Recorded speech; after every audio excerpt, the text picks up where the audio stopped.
O Senhor esteja convosco. Ele está no meio de nós. Proclamação do Evangelho de Jesus Cristo segundo João. Glória a vós, Senhor. Naquele tempo, havia alguns gregos entre os que tinham subido a Jerusalém para adorar durante a festa. Aproximaram-se de Filipe, que era de Betsaida, da Galileia, e disseram: Senhor, gostaríamos de ver Jesus. Filipe combinou com André, e os dois foram falar com Jesus. Jesus respondeu-lhes: Chegou a hora em que o Filho do Homem vai ser glorificado. Em verdade vos digo, se o grão de trigo que cai na terra não morre, ele continua só um grão de trigo. Mas se morre, então produz muito fruto. Quem se apega à sua vida, perde-a. Mas quem faz pouca conta de sua vida neste mundo, conservá-la-á para a vida eterna. Se alguém me quer servir, siga-me. E onde eu estou, estará também o meu servo. Se alguém me serve, meu Pai o honrará. Agora sinto-me angustiado. E que direi? Pai, livra-me desta hora? Mas foi precisamente para esta hora que eu vim. Pai, glorifica o teu nome. Então veio uma voz do céu. Eu o glorifiquei e o glorificarei de novo. A multidão que aí estava e ouviu, dizia que tinha sido um trovão. Outros afirmavam: foi um anjo que falou com ele.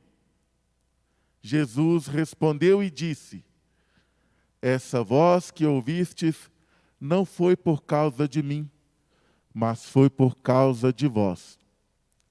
É agora o julgamento deste mundo. Agora o chefe deste mundo vai ser expulso, e eu, quando for elevado da terra, atrairei todos a mim. Jesus falava assim para indicar de que morte iria morrer. Palavra da salvação. Glória a vós, Senhor.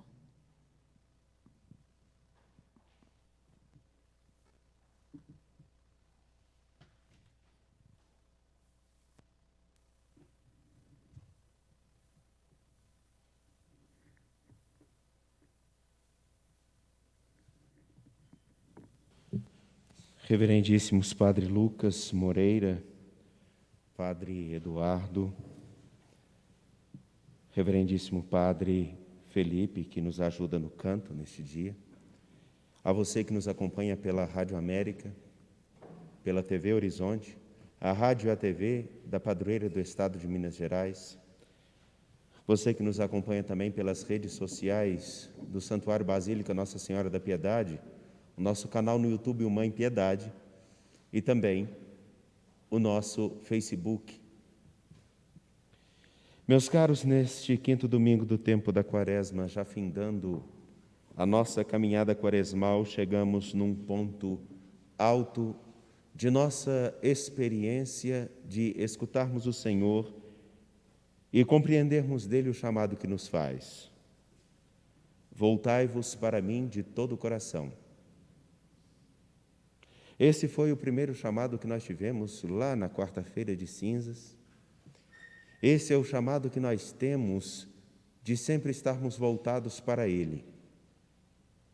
Voltarmos-nos para Ele com todo o coração.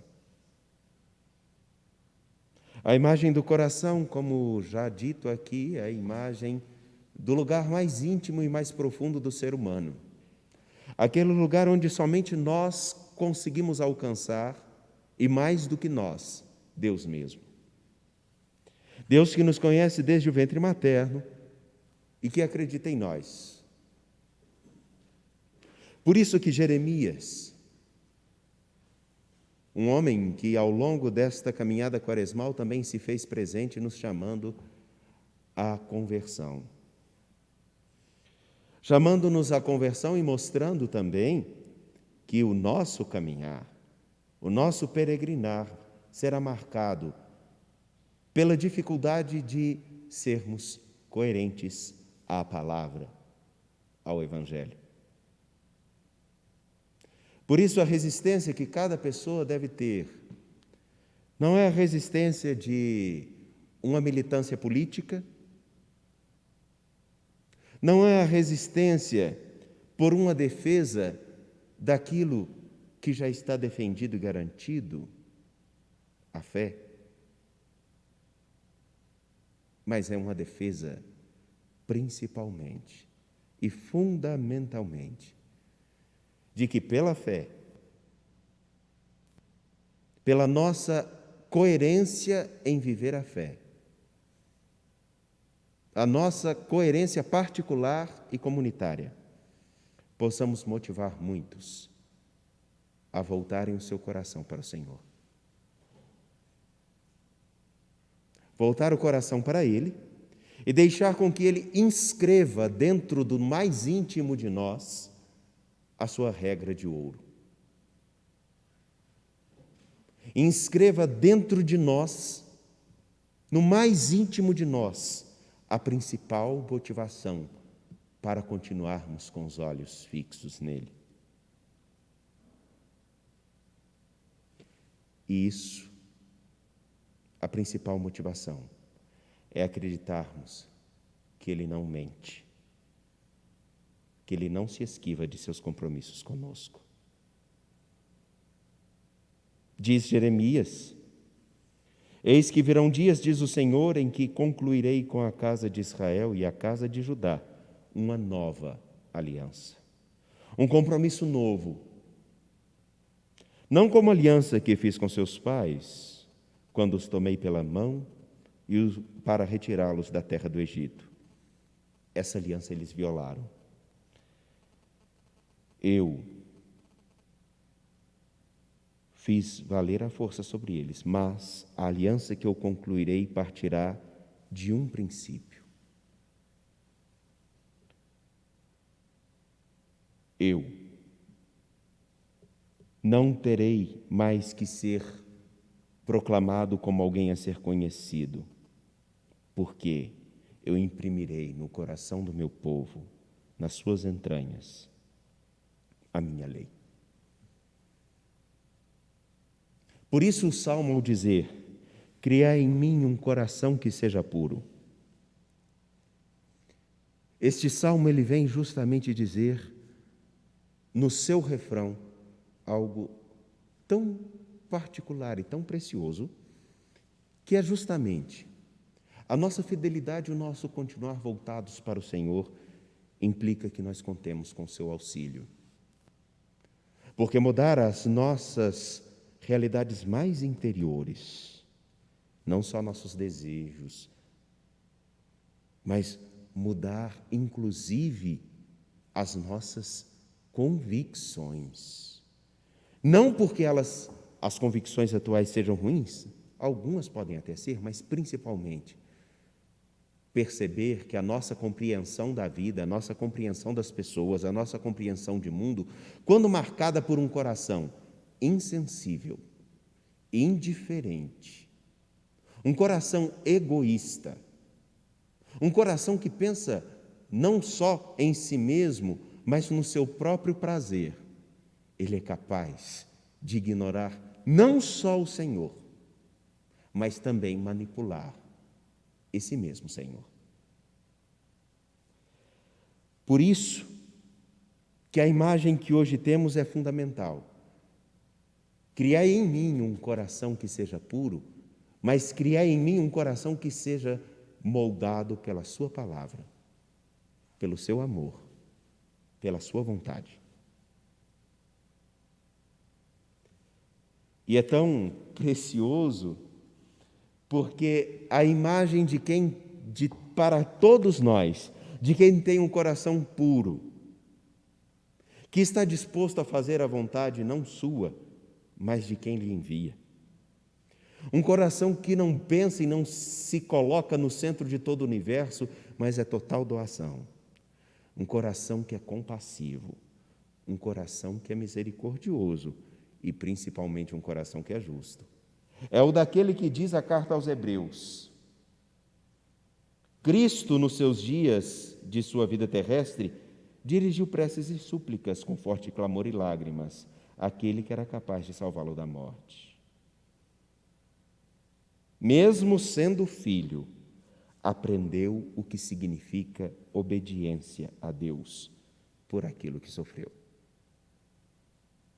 Ele aprende o que é obediência porque o seu coração é marcado pela lei principal, a lei que acredita e move seu ser, a lei que marca todo o seu agir,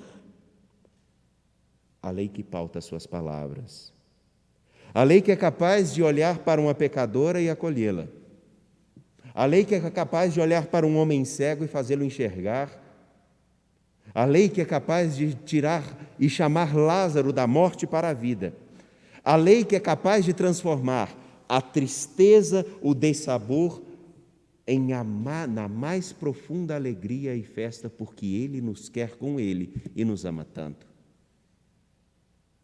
A lei que faz com que nós tenhamos a coragem de testemunhá-lo ao máximo, e se preciso for, até quando formos caluniados, até quando formos desprezados. A lei que marca a vida de nosso Senhor Jesus Cristo e que é dada a nós hoje na imagem de um trigo que cai na terra.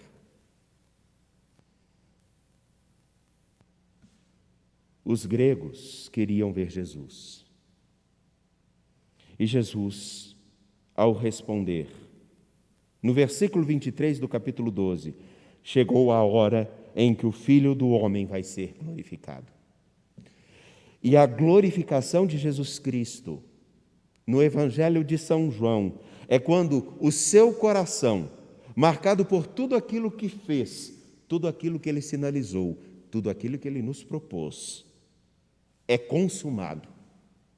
É consumado na sua total entrega, não por nossos méritos, porque se fosse olhar os nossos méritos, se fosse olhar os meus ou de muitos outros, não seríamos dignos de tamanho amor. Mas ele, pelo contrário, a hora do Senhor é a hora em que ele dá a sua vida por nós, como um grão de trigo que cai na terra, e se ele não morre, ele continua só um grão de trigo. Ah, mas se morre, ele produz muito fruto.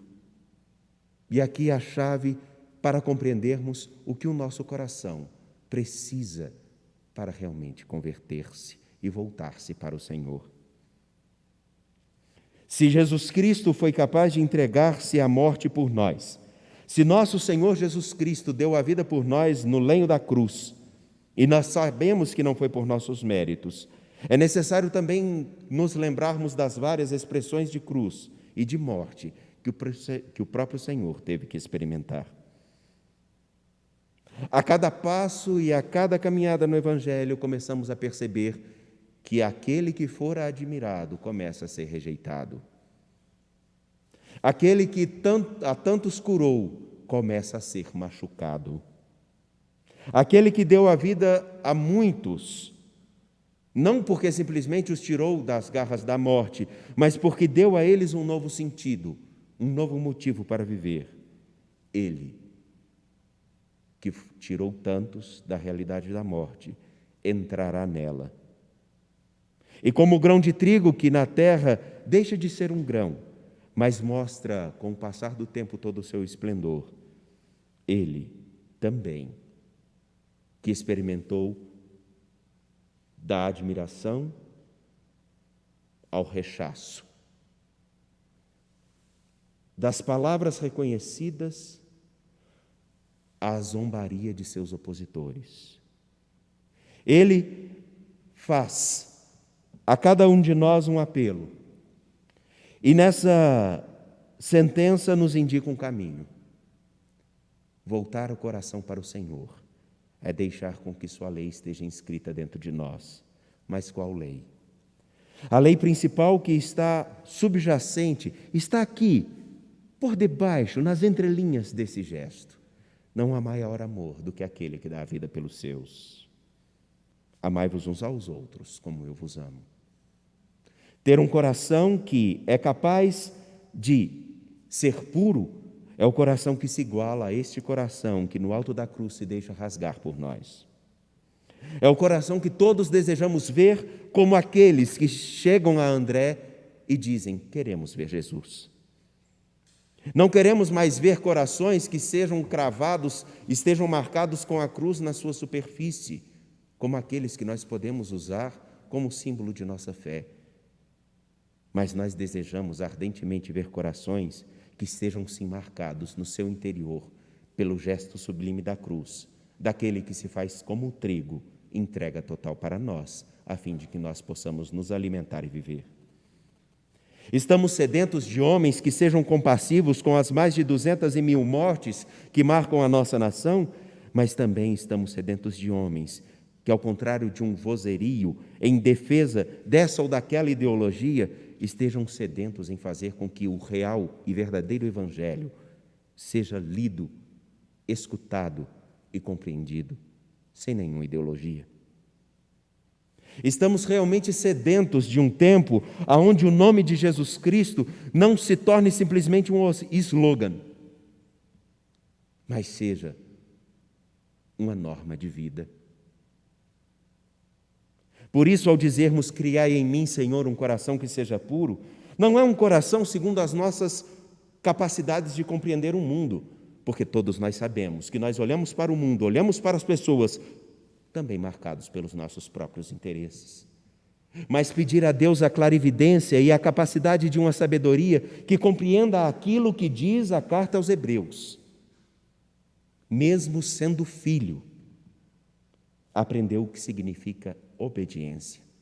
Aprendeu o que significa colocar o seu colo bem próximo à boca do pai.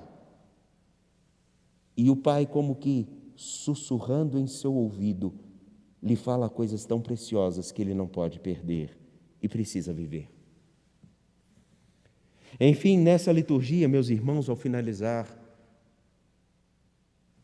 estarmos na reta final de nossa caminhada quaresmal, este salmo de criar em nós um coração que seja puro, ele mais do que simplesmente um refrão bonito, deveria ser uma litania, uma ladainha, a ser repetida no restante dessa quaresma, para que o nosso coração, o mais íntimo de nós, o lugar mais particular que nós temos e que só o Senhor conhece com profundidade, que nenhuma mãe é capaz de compreender e alcançar,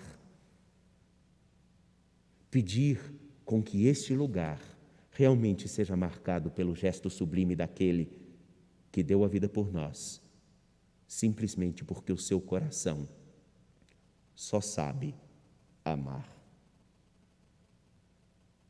E neste centenário das dores, qual de nós não temos dores? Qual de nós não temos cansaços? Qual de nós não temos desânimos? Falo por mim e me perdoem se sou imprudente em dizer isso. O cansaço, a dor, o desânimo podem até ser muito grandes. Mas eu lhes digo uma coisa: como é bom saber que aquele que deu a vida por nós não deu por nosso merecimento, e a sua lei cravada em nosso coração, ainda que de modo imperfeito, porque somos imperfeitos, nos faz compreender que não só poderemos ver o Senhor, mas também poderemos fazê-lo ver no gesto sublime de concretizarmos num coração puro aquilo que Ele nos ensina. Se o grão de trigo não morrer dentro da terra, fica só. Mas se morrer dentro da terra, dará frutos abundantes.